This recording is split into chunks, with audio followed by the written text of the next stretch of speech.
Prabhas cinema 40 crores opening day వచ్చింది, బాహుబలి 2. సాహోకి నేను హిందీ మాట్లాడతాను, ఏదో 22, 23 అంత వచ్చింది.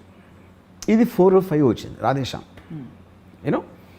సో ఇప్పుడు all of them are made on the same budget. అది బాహుబలి 2కి 20-30% అంతే చేశారు అన్ని కాస్ట్లన్నీ, అవి మారలేదు. ఎందుకు? With the hope that they will reach there.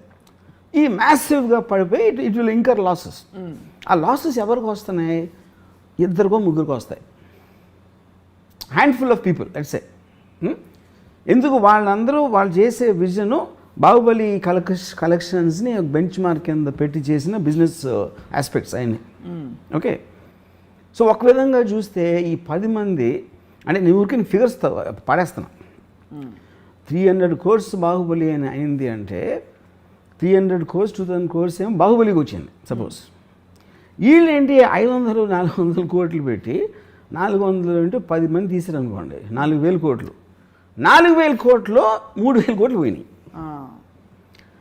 అప్పుడు రాజమౌళి వలన ఇంత నష్టం వచ్చింది ఇండస్ట్రీకి అంటే చాలామంది నాకు కొంతమంది ప్రొడ్యూసర్స్ ఈ రాజమౌళి నాశనం చేసాడు నా కొడుకు అని బూతులు తిట్టడం. ఎందుకు?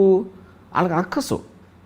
ఇప్పుడు వాడి సినిమా ఆడింది కాబట్టి ఇప్పుడు ఈ ప్రతి డైరెక్టర్ నాకు అది కావాలి, విఎఫ్ఎక్స్ కావాలి, ఈ సబ్జెక్ట్ తీస్తా ఆ సబ్జెక్ట్ తీస్తా అని దొబ్బుతున్నాడు. హీరోలేమో ప్రభాస్ అంత అయినప్పుడు మేమేం తప్పకూడదు అని వాళ్ళు అనుకుంటున్నారు. వీళ్ళిద్దరు కోరికలు తీర్చడానికి ప్రొడ్యూసర్గా మేము చచ్చిపోతున్నాం అన్నారు. అయినా కూడా ఎందుకు తీశారు? వాళ్ళకి ఆశ ఉంది కదా. ఫైనల్గా నేను 500 కోట్లు పెడితే 2000 కోట్లు రావడానికి ఛాన్స్ ఉందని ఆశ ప్రొడ్యూసర్కి మాత్రం ఎందుకు ఉండదు? అది ఓకే, 2000 కాదు 1000 కాదు 500 అంటే మీకేంటి ఒక మార్జిన్ అంత పెద్దగా ఉందని ఫీలింగ్ ఉంది, యూనో. ఇంకోటి, మీరు రూమ్లో ఉన్నప్పుడు మీ కథ మీకు బాహుబలి కథ కన్నా బాగుంటుంది, RRR కన్నా బాగుంటుంది. మీరు రూమ్లో ఉన్నప్పుడు చేయొచ్చు అనిపిస్తుంది. మనం ఆ విఎఫ్ఎక్స్ తీసుకొస్తే మనం ఈయన తీసుకొద్దాం, ఫాస్ట్ అండ్ ఫ్యూరియస్ చేసినోడిని, లేకపోతే నో టైమ్ టు డై చేసినోడిని, లేకపోతే అవెంజర్స్ చేసినోడిని. అది మార్చేటప్పటికి వాళ్ళు మొత్తం అంతా అయిపోతుంది అని ఫీలింగ్ వస్తుంది. ఇది కూడా actually it was not like a new thing. Sholay వచ్చినప్పుడు జరిగింది అది. అప్పుడు ఒక చాలా పెద్ద producer, forgot his name, burning train అని తీసాడు ఒక సినిమా. అవును, గుర్తుంది. బర్నింగ్ ట్రైను వాళ్ళు అప్పుడు ఆ మిక్సింగ్ అంతా లండన్లో చేసినప్పుడు ఆ ప్రొడ్యూసర్ మాటికి ఫోన్ చేసి ఆ టెక్నీషియన్స్ అందరూ షోలేలో పనిచేశారు, సౌండ్ వాళ్ళు. ఆ సౌండ్ కూడా చెప్పాడు నాకు ఎలా ఉంది సినిమా అంటే చాలా బాగుంది సార్. షోలేలాగా ఆడుతుందా, షోలే కానీ ఎక్కువ ఆడుతుందా చెప్పమన్నాడు అండి. అదేమో డిజాస్టర్, అది బర్నింగ్ ట్రైన్ ఫైనల్గా. సో ఇది ఎప్పుడు జరిగింది, not like the first time.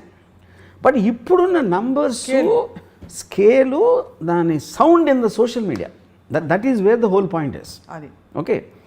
So ఇప్పుడేంటి, ఒకలాగా చూస్తే రాజమౌళి వలన ఇండస్ట్రీకి 10,000 కోట్లు నష్టం వచ్చింది అనుకుందాం ఒక నిమిషం. కానీ అక్కడ ఒక ఇది ఏంటంటే స్ట్రేంజ్ థింగ్, 10,000 కోట్ల నష్టం రాలేదు. 10,000 కోట్ల నష్టం 2-3 వచ్చింది, 2, 10, 100, 20. డబ్బులని ఇండస్ట్రీ ఎప్పుడు పావు, దట్ ఈస్ ఎ మిస్కన్సెప్షన్. ఎవరైనా ఒకరి జేబులో ఇంకోటి జేబులో కాదు. మీకు 400 కోట్లు ఖర్చు అయినది అంటే ఏంటి దాని అర్థం? మీరు ఆర్టిస్టులకి ఇచ్చారు, టెక్నీషియన్స్కి ఇచ్చారు, వెండర్స్కి ఇచ్చారు, వర్కర్స్కి ఇచ్చారు, జూనియర్ ఆర్టిస్టులకి ఇచ్చారు. ఈ అన్ని అందరి జేబుల్లోకి వెళ్ళినప్పుడు ఒకరి జేబులోంచి వీడికి ఖర్చు అయింది, వాళ్ళకి వచ్చినాయి. Okay, they created employment for them. వీళ్ళ జేబుల్లో ఎక్కువగా 400 కోట్లు ఎవడో ఖర్చు పెట్టగలదు? ఉన్నోడే ఖర్చు పెట్టగలుగుతారు కదా. అవును, ఐదరు ఉన్నోడు ఖర్చు పెట్టగలుగుతాడు, లేకపోతే రేజ్ చేసే కెపాసిటీ ఉన్నోడు ఖర్చు పెట్టగలుగుతాడు. సో వాడి నుంచి అందరికీ వెళ్ళినాయి. అప్పుడేంటి, రాజమౌళి తనకి తను తెలియకుండానే ఒక ఎక్స్ట్రాడినరీ చారిటీ చేశాడు. ఇది రాజమౌళి జేబు నుంచి వెళ్ళదు అది. కానీ రాజమౌళి మూలాన వీళ్ళు ఇన్స్పైర్ అయ్యి వాళ్ళు ఏదో చేద్దామని వాళ్ళ డబ్బులని వేరే వాళ్ళకి దానం ఇచ్చారు. ఈ తప్పు రాజమౌళి గారు అంటారు. తప్పు is not the point. By default is actually making people spend money for the sake of other people, not for themselves. అది ఇప్పుడు మీకు ఎప్పుడైనా కేపిటలిజం అనేది నడిచేది గ్రీడ్తో. నాకేం కావాలి, నేనే డబ్బున్న అవ్వాలి.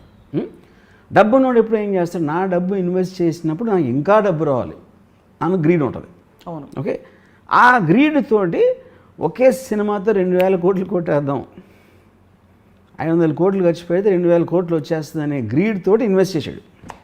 ఈ 500 400 కోట్లు పోయినాయి అనుకోండి సపోజ్. ఈ 400 కోట్లు వేరే వాళ్ళ దగ్గరికి వెళ్ళి అప్పుడు మంచి జరిగినట్టే కదా. అవును.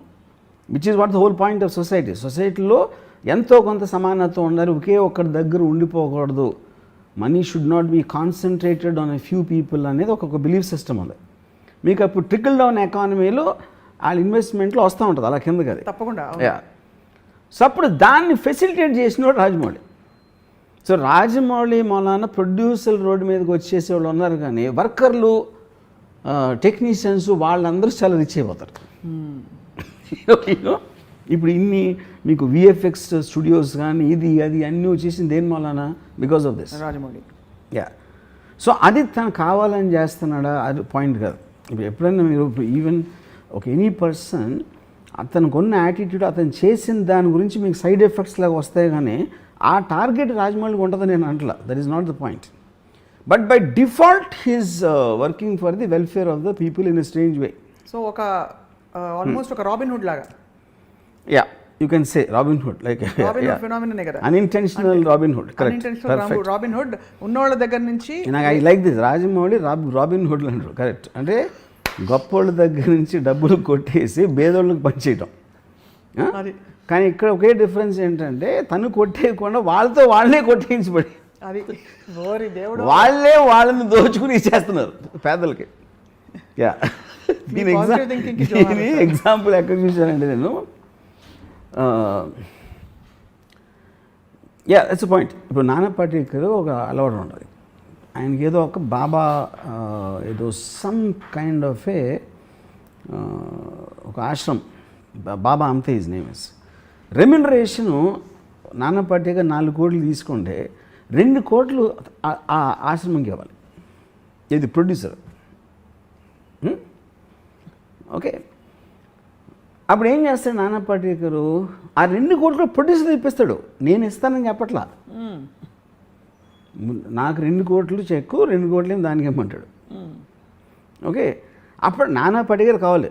నానా పాటేకర్ 2 కోట్ల 4 కోట్ల పాయింట్ కాదు అది. ఈ 4 కోట్లు ఒప్పుకుంటే ఆడు ఎవరెవరికి ఇమ్మంటే అడిగేస్తాడు. అవును. నానా పాటేకర్ ఉద్దేశం ఏంటంటే వీళ్ళలో గిల్ట్ తెప్పించాలని. అతనే ఇప్పిస్తే దీన్ని నేర్చుకుని ఇంకో 10 మంది చేస్తారని. అప్పుడు ఏంటి, ఇంకోటి ఏంటంటే Rajamouli one of the biggest, అంటే తనకున్న ఒక డేంజరస్ వెపన్ ఏంటంటే సైలెన్స్. అవును, అంతేగా. అప్పుడు తను చెప్పడు ఎప్పుడు ఏమి చేస్తే అసలు సినిమా హిట్ అవుతుంది, సినిమా హిట్ అవ్వటానికి రహస్యం ఏంటని చెప్పడు అని ఫస్ట్ ఆఫ్ తను చెప్పాల్సిన అవసరం లేదు, అది వేరే విషయం. అప్పుడు ఏమవుతుందంటే తను చెప్పకపోయేసరికి వీళ్ళు ఊహించుకోవడానికి ఛాన్స్ ఉంటుంది. వీళ్ళు రకరకాలుగా ఊహించుకుంటారు. ఇప్పుడు ఫర్ ఎగ్జాంపుల్ నేను ఎప్పుడైనా రాజమౌళితో మాట్లాడినప్పుడు మెసేజ్ ఏదో నేను అడుగుతాను క్వశ్చన్, దానికి తను ఏదో చెప్తాడు. ఇప్పుడు నేను బాహుబలి సినిమాలో ఎంత విజువల్ గ్రాండియర్ ఉన్నా, ఎంత ఎక్స్ట్రాడినరీ విఎఫ్ఎక్స్ ఉన్నా కూడా ఫైనల్గా బ్లడ్ అండ్ స్వెట్ ఉంటుంది. That is the relatable factor. ఒక హ్యూమన్ బీయింగ్కి రిలేటబిలిటీ ఫ్యాక్టర్. ప్రభాస్ దెబ్బలాడుతున్నప్పుడు అతను చెమట లేకపోతే కొట్టినప్పుడు రక్తం, ఆ ఆస్పెక్ట్లో మీకు ఆ ప్రభాస్ క్యారెక్టర్కి విపరీతంగా మనం కనెక్ట్ అయిపోతాం దాంట్లో. అది ఇప్పుడు మీరు విఎఫ్ఎక్స్ ఇప్పుడు ఈ రాధేశ్యామ్లో కానీ లేకపోతే మన ఆదిపురుష్ టీజర్లో you don't find that. That is the reason మీకు ఒక సడన్గా ఒక నెగిటివ్ ఫీడ్బ్యాక్ వచ్చేస్తుంది. అవును. ఇప్పుడు ఒక అమ్మాయి థియేటర్లో కూర్చుంటే she can fall in love with Prabhas in Baahubali.